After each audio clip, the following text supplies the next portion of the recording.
খবর শুনছেন রাত দিন সংবাদ ইউটিউব চ্যানেল থেকে। জানাবো আজকের বাছাই করা কিছু গুরুত্বপূর্ণ তাজা সংবাদ। খবরের শুরুতেই দেখে নেব আজকের সংবাদ শিরোনাম। 2026 বিধানসভা নির্বাচনে বিজেপির আসন সংখ্যা নিয়ে তোলপাড়, ভবিষ্যৎবাণী অভিষেক ব্যানার্জির। আমাদের পাড়া আমাদের সমাধান শিবিরে ক্ষোভে ফেটে পড়লেন নদিয়ার মন্ত্রী। ট্রেনে জয় বাংলা স্লোগান দিতেই হামলা, আক্রান্ত তৃণমূল ছাত্রনেতা। বিধানসভা কেন্দ্রীয় বাহিনী মামলায় বড় ধাক্কা শুভেন্দুর। বাসে হিন্দিতে জয় শ্রীরাম লিখে উত্তেজনা, দুর্গাপুরে থানা ঘেরাও বিশ্ব হিন্দু পরিষদের। শক্তিশালী নিম্নচাপের দমকা হাওয়া, বৃষ্টির সতর্কতা, কাঁপবে একাধিক জেলা। জয় শাহ আইসিসি চেয়ারম্যান কিভাবে, প্রশ্ন তুললেন মমতা, নিশানায় অমিত শাহ। আমরা মিষ্টিমি করি, দুষ্টুমি করি না, টিএমসিপি প্রতিষ্ঠা দিবসে মমতার খোঁচা। ভাইপোর দুর্নীতির টাকায় পিসির বিপুল সম্পত্তি, 5 ঘন্টার জিজ্ঞাসাবাদে ইডি। এতক্ষণ শুনছিলেন সংবাদ শিরোনাম। বিস্তারিত খবর শোনানোর পূর্বেই আপনাদের কাছে করব একটি ছোট্ট অনুরোধ। আমাদের চ্যানেলে নতুন হয়ে থাকলে চ্যানেলটি সাবস্ক্রাইব করবেন। আসছে বিস্তারিত খবরে। টিএমসিপির প্রতিষ্ঠা দিবসে দাঁড়িয়ে অভিষেক ব্যানার্জি বিজেপির ভবিষ্যৎ নিয়ে তীব্র কটাক্ষ করেন। তিনি বলেন, 2026 সালের নির্বাচনে বিজেপি কত আসন পাবে তা এখনই বলে দেওয়া যায়। গুটি কয়েক আসনেই তাদের সীমাবদ্ধ থাকতে হবে। তার বক্তব্যে শাসক শিবিরে উচ্ছ্বাস ছড়ালেও বিরোধীদের মধ্যে তীব্র প্রতিক্রিয়া দেখা দিয়েছে। অভিষেক দাবি করেন, বিজেপি যত ষড়যন্ত্র করুক বাংলার মানুষ আর তাদের বিশ্বাস করবে না। গত 1 দশকে বিজেপির রাজনীতি মানুষ বুঝে ফেলেছে। এই মন্তব্য ঘিরে রাজনৈতিক মহলে ব্যাপক আলোচনা শুরু হয়েছে। তৃণমূলের শীর্ষ নেতৃত্ব বলছে এটাই মানুষের আস্থা। বিজেপি বাংলায় কোনোদিনই শক্তি বাড়াতে পারবে না। অন্যদিকে বিরোধীরা একে অবাস্তব কল্পনা বলে কটাক্ষ করছে। নদিয়ার এক কর্মসূচি আমাদের পাড়া আমাদের সমাধানে উপস্থিত ছিলেন রাজ্যের এক মন্ত্রী। সেখানে স্থানীয়রা সরাসরি প্রশ্ন তোলেন, এতদিন কোন দল করছিলেন? এই প্রশ্ন শুনে মন্ত্রী দৃশ্যত বিরক্ত হয়ে ওঠেন এবং মেজাজ হারিয়ে ফেলেন। স্থানীয়দের অভিযোগ, তাদের সমস্যার সমাধান এতদিন হয়নি।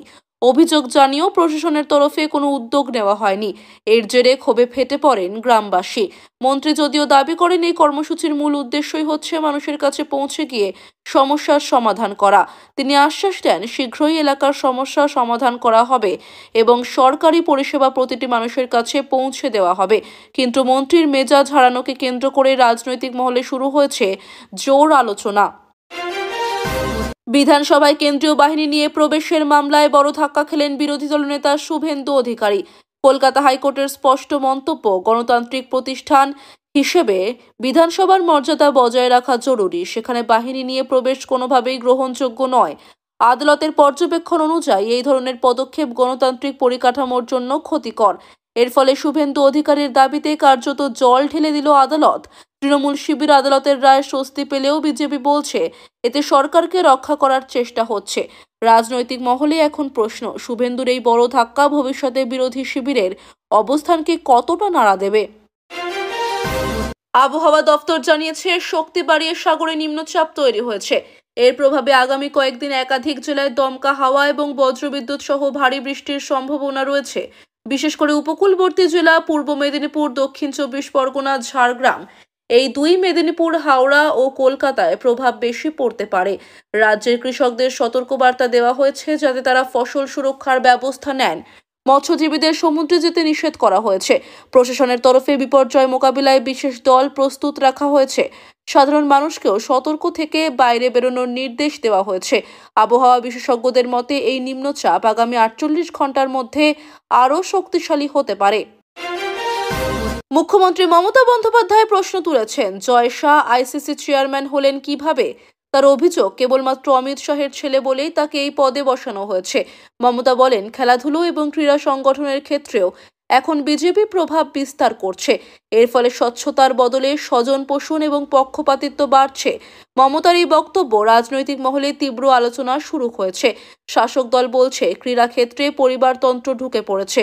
অন্যদিকে বিরোধীরা পাল্টা বলেছে, মমতার এই বক্তব্য শুধু রাজনৈতিক নাটক ছাড়া আর কিছু নয়। তবে প্রশ্ন উঠছে, সত্যি কি ক্রীড়াক্ষেত্রে রাজনৈতিক প্রভাব বাড়ছে? এই বিতর্ক এখন রাজ্য থেকে জাতীয় স্তর পর্যন্ত ছড়িয়ে পড়েছে।